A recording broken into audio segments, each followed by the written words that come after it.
Hello friends, आप सबका स्वागत है मेरे इस यूट्यूब चैनल के ऊपर।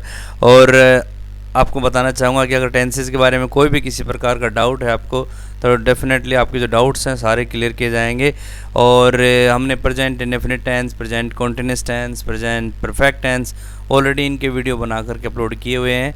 और आज हम करने वाले हैं present perfect continuous tense. Present perfect continuous tense बहुत ही आसान टेंस है और इसकी जो पहचान होती है वो है कि इसमें आपको has been, have been, since या फॉर प्लस टाइम, इनका ध्यान रखना है। इसमें टाइम आपको ज़रूर से मिलेगा। और हिंदी में इसकी पहचान होती है कि से रहा है, से रही है, से रहे हैं, से रहा हूँ। ये इस तरीके से इसकी हिंदी में पहचान होती है। जैसे आप मान लो कोई भी वाक्य बोलेंगे कि वो 2 घंटे से नहा रहा है, वो 2 दिन से स्कूल नहीं जा रहा है, वह सुबह से खेल रहा है। तो आपने देखा कि इसमें टाइम का मेंशन हो रहा है कि वो ऐसा इतने समय से नहीं कर रहा है। तो वहाँ पर 2 चीज़ें हमें दिमाग में रखनी है। ये टाइम जो है, एक तो हो गया पॉइंट ऑफ टाइम और एक होगा पीरियड ऑफ टाइम। अगर टाइम हमारा पॉइंट ऑफ टाइम है, पॉइंट ऑफ टाइम क्या होता है, इसका मतलब हुआ कि we know the starting point of an action, of an activity. अगर हमें स्टार्टिंग पॉइंट का पता है तो हम उसके लिए लगाएंगे सिंस। अगर हमें स्टार्टिंग टाइम का नहीं पता और हमारा जो टाइम है वो ड्यूरेशन में है, जैसे 2 दिन से, 2 घंटे से, 2 रात से, तो हमें नहीं पता है कि what is the starting point of activity.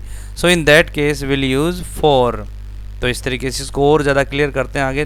देखिए इसमें तो सबसे पहले अगर हम सेंटेंस कंस्ट्रक्शन की बात करें, इसमें कैसे वाक्य बनेगा, तो सिंपल सेंटेंस बनाने के लिए सबसे पहले सब्जेक्ट लगेगा। उसमें एक बाद में हैज़ बीन या हैव बीन दोनों में से कोई एक लगेगा अकॉर्डिंग टू सब्जेक्ट। हमारा सब्जेक्ट अगर प्लूरल है तो हैव बीन लगेगा, सिंगुलर है तो हैज़ बीन लगेगा। इसके साथ में वर्ब की फर्स्ट फॉर्म, उसके साथ में आईएनजी, फिर ऑब्जेक्ट और उसके बाद में सिंस या फॉर में से कोई एक प्लस टाइम। अब देखिए इधर एग्जाम्पल देखिए, बिल्कुल क्लियर हो जाएगा। ही आपको पता है थर्ड पर्सन है। थर्ड पर्सन में कौन कौन से होते हैं, ही, शी, इट, किसी का नाम और दे, ये थर्ड पर्सन होते हैं। ठीक है, तो थर्ड पर्सन में अगर दे को दे है, ये प्लूरल है तो इसको छोड़ दो आप। बाकी बचे अपने पास में ही, she, it and singular noun. ये अगर आते हैं तो इसके बाद में आपको लगाना है हैज़ बीन। और I, you, we, they and plural noun हो तो आपको लगाना है वहाँ पर हैव बीन। बस ये छोटा सा आपको दिमाग में रखना है। नाउ देखिए इस एग्जाम्पल को, he has been taking tea since his birth.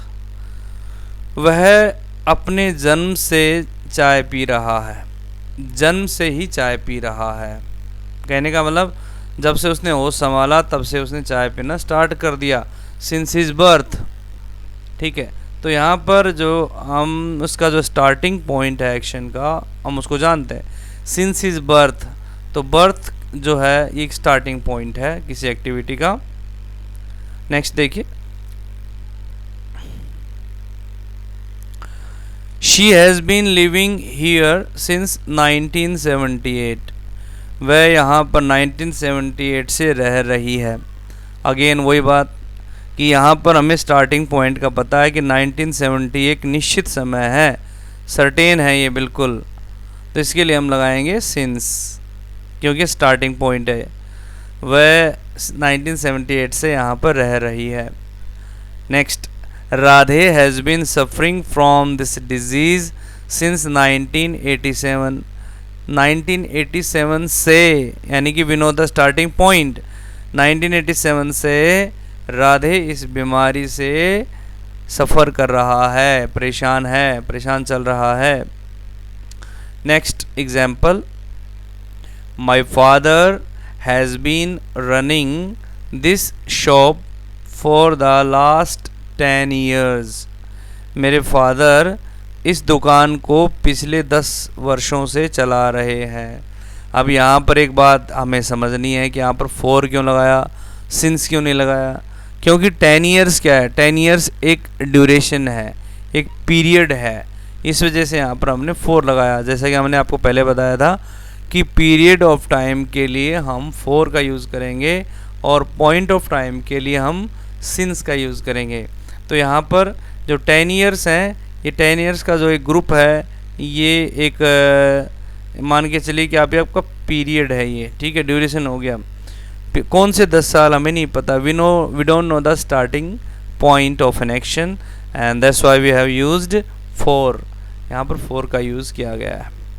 Next, अगर हम बात करें नेगेटिव सेंटेंस बनाने की, बहुत इजी है। जहाँ पर हमने हैज़ या हैव लगाया था, हैज़ हैव के तुरंत बाद में आपको नोट लगाना है, यानी कि हैज़ और बीन इन दोनों के बीच में लगेगा नोट, ठीक है। हैव के बाद लगेगा, हैज़ के बाद लगेगा नोट।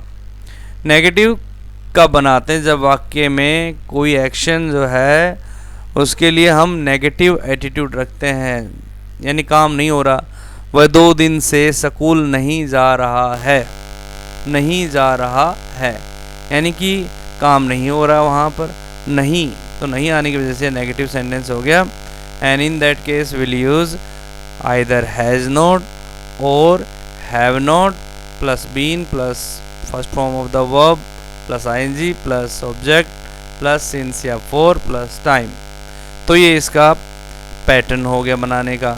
एग्जाम्पल्स देखिए, Ravi has not been performing his duties since Monday. Ravi अपनी ड्यूटीज़ को परफॉर्म नहीं कर रहा है मंडे से। मंडे से इसका मतलब मंडे क्या स्टार्टिंग पॉइंट है, हमें पता है, निश्चित समय है कि मंडे से काम नहीं कर रहा, अपनी ड्यूटीज़ को नहीं निभा रहा है। Next sentence, the crow has not been cawing here since the last Sunday। अब का मतलब क्या होता है? का मीन्स होता है काऊ काऊ करना। जो कौवा है वो पिछले संडे से यहाँ पर काऊ काऊ नहीं कर रहा है। नेक्स्ट, द कोविड-19 पेशेंट्स। अब पेशेंट्स प्लूरल हो गया तो यहाँ पर हमने हैव नॉट लगा दिया। क्रो कितना, एक है, तो हैज़ नॉट लगा दिया। सिंगुलर के लिए हैज़ नॉट और प्लूरल के लिए हैव नॉट, सिंपल है। द कोविड-19 patients have not been getting themselves checked for the last 2 months for the fear of quarantine। अब यहाँ पर एग्जाम्पल देखिए, अपना लेटेस्ट का एग्जाम्पल दिया आपको। कोविड-19 के जो पेशेंट हैं वो अपने आप को चेक नहीं करवा रहे हैं पिछले 2 महीने से क्वारंटाइन के डर के कारण, क्योंकि उनको क्वारंटाइन का डर है कि they will have to live in quarantine, they will have to stay away from their families, so that's why they are afraid of checking और हेल्थ चेकअप। नेक्स्ट देखिए, इंटरगेटिव सेंटेंस बनाने के लिए क्या करते हैं, बहुत आसान है। इंटरगेटिव सेंटेंस बनाने के लिए हैज़ और हैव जो हमारी हेल्पिंग वर्ब है, ये हमारी हेल्पिंग वर्ब्स हैं, इनको सब्जेक्ट से पहले लगाएंगे, इसके बाद में बीन लगाएंगे, उसके बाद वर्ब की फर्स्ट फॉर्म, फिर आईएनजी, फिर ऑब्जेक्ट प्लस सिंस या फॉर प्लस टाइम, और लास्ट में साइन ऑफ इंटरोगेशन लगाना ना भूलें, वरना आपका सेंटेंस इनकरेक्ट हो जाएगा। ये जो साइन है लगाना बहुत ज़रूरी है। तो हैज़ या हैव का सिलेक्शन कैसे करेंगे? According to subject. Subject plural है तो हैव लगेगा, सब्जेक्ट हमारा सिंगुलर है तो हैज़ लगेगा। इसमें किसी प्रकार का कोई डाउट नहीं होना चाहिए। Now just look at the example. Has Kapil been playing chess for the last 2 hours। क्या कपिल पिछले 2 घंटे से चेस खेल रहा है? पिछले 2 घंटे से क्या, तो यहाँ पर 2 घंटे जो है ये एक अपना अनिश्चित समय है और ये एक पीरियड ऑफ टाइम है, इसलिए यहाँ पर हम लगाएंगे for. Have they been criticising me for the last 2 weeks। क्या वे मेरी आलोचना कर रहे हैं पिछले 2 सप्ताह से? तो यहाँ पर भी अपने देखा कि यहाँ पर भी फॉर लगा, क्योंकि लास्ट 2 weeks आ गए। कौन से लास्ट 2 weeks हैं? We don't know the starting point here. Again here has he been cheating on her since the last April. Last April से क्या वह उसे धोखा दे रहा है। Now interrogative negative sentence, has या हैव में से एक हेल्पिंग वर्ब लगेगी plus subject plus not been plus first form of the verb plus ING plus object plus since या फॉर प्लस टाइम। अब इंटरोगेटिव नेगेटिव क्या होता है कि हम एक तरीके से सवाल भी पूछ रहे हैं और उसमें काम भी नेगेटिव है। जैसे क्या वह 2 दिन से स्कूल नहीं जा रहा है, नहीं जा रहा है, क्या भी आ गया स्टार्टिंग में, तो ये हो गया interrogative negative. Just look at the example, has Raju not been taking tea for 5 days, क्या राजू 5 days से चाय नहीं पी रहा है। Has Sanju not been coming here since January, क्या संजू यहाँ जनवरी से नहीं आ रहा है। तो ये एग्जाम्पल थे अपने प्रेजेंट परफेक्ट कॉन्टिन्यूअस टेंसेस के, और ये था अपना इंटरोगेटिव नेगेटिव कि आपको अच्छे से समझ में आया हुआ है, इसमें कोई डाउट नहीं होना चाहिए मेरे हिसाब से। अब देखते हैं यूसेज ऑफ दिस टेंस, इस टेंस का प्रयोग कहाँ करते हैं, यूज़ कैसे कैसे करते हैं। देखिए, the present perfect continuous is used for an action which began at some time in the past and still going on। देखिए, प्रेजेंट परफेक्ट जो कंटिन्यूस टेंस है इसका प्रयोग उस काम के लिए करते हैं जो पास्ट में किसी समय स्टार्ट हुआ था और अभी भी चल रहा है। पास्ट में स्टार्ट हुआ, अभी भी चल रहा है। जैसे मैं पिछले 10 मिनट से बच्चों को पढ़ा रहा हूँ। अब पिछले 10 मिनट से पढ़ा रहा हूँ, इसका मतलब क्या हुआ कि कुछ काम तो मेरा ख़त्म हो गया और कुछ काम अभी भी चल रहा है। ठीक है, तो इसमें क्या हुआ कि this action started in the past and still going on, और अभी भी चल रहा है। तो ये हो गया अपना, इस प्रकार की अगर कोई सिचुएशन हो तो उसका जो सेंटेंस बनेगा वो प्रेजेंट परफेक्ट कॉन्टिन्यूस टेंस में बनेगा। अब यहाँ पर एग्जाम्पल देखते हैं, he has been sleeping for 5 hours, वह 5 घंटे से सो रही है। इसका मतलब स्टार्टिंग सोना उसने पास्ट में स्टार्ट किया और अभी भी सो रही है। एंड इज स्टिल स्लीपिंग, और अभी भी सो रही है।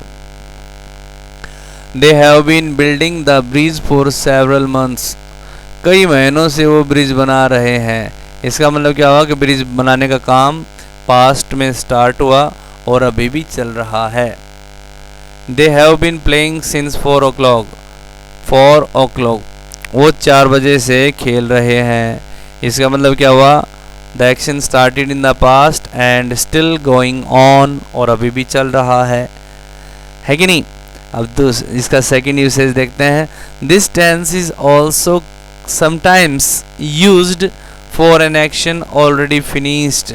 इन such cases the continuity of the action और activity is emphasized as an explanation of something. यानी कि इस टेंस का यूज़ कभी कभी ऐसी एक्टिविटी के लिए किया जाता है जो पहले से ही ख़त्म हो चुकी है या पहले से जो काम ख़त्म हो चुका है। ऐसे केसेस के अंदर जो एक्शन की जो कंटिन्यूटी है उस पर जोर दिया जाता है किसी चीज़ को एक्सप्लेन करने के लिए। जैसे मैं अब यहाँ पर एग्जांपल देंगे अपन कि why are your cloth so wet, तुम्हारे जो कपड़े हैं वो इतने गीले क्यों हैं। तो एग्जाम्पल दिया यहाँ पर, I have been watering the garden, मैं बगीचे में पानी दे रहा हूँ। इसका मतलब जो पानी दे रहा है इसका मतलब उसको पानी देते हुए कुछ समय हुआ है। ठीक है, action started in the past and still going on and it is very clear from the clothes that person is wearing and those clothes are wet. ठीक है, वो गीले हो गए कपड़े वो पहन रहा है। Action must have started in the past, maybe it is 5 minutes back or 10 minutes back, but action started in the past। काम पास्ट में स्टार्ट हुआ और उसका टाइम ड्यूरेशन जो है वो जो टाइम ड्यूरेशन कुछ भी हो सकता है। तो इस तरीके से इसके 2 यूसेजेस हैं, इसके प्रयोग हैं इसके। इस तरीके से हम प्रेजेंट परफेक्ट कॉन्टिन्यूअस टेंस का यूज़ कर सकते हैं। और फ्रेंड्स, अगर आपको किसी प्रकार के कोई डाउट्स हो, पूछने हो इंग्लिश ग्रामर से रिलेटेड, तो you can write down your query in the comment box and definitely your comments will be answered and I'm very thankful to all my friends who are watching my videos for supporting me in this way, because directly or indirectly you all are encouraging me for making such type of videos, and all my videos are in translation mode so that everybody can understand it, because there are some children from the rural background. They might not be fluent in English, they might not be good at English. That's why I am making these videos in English, so Hindi, so that they can also understand each and everything without any difficulty. Okay, so if you are a newcomer to my new YouTube channel, then please subscribe my channel.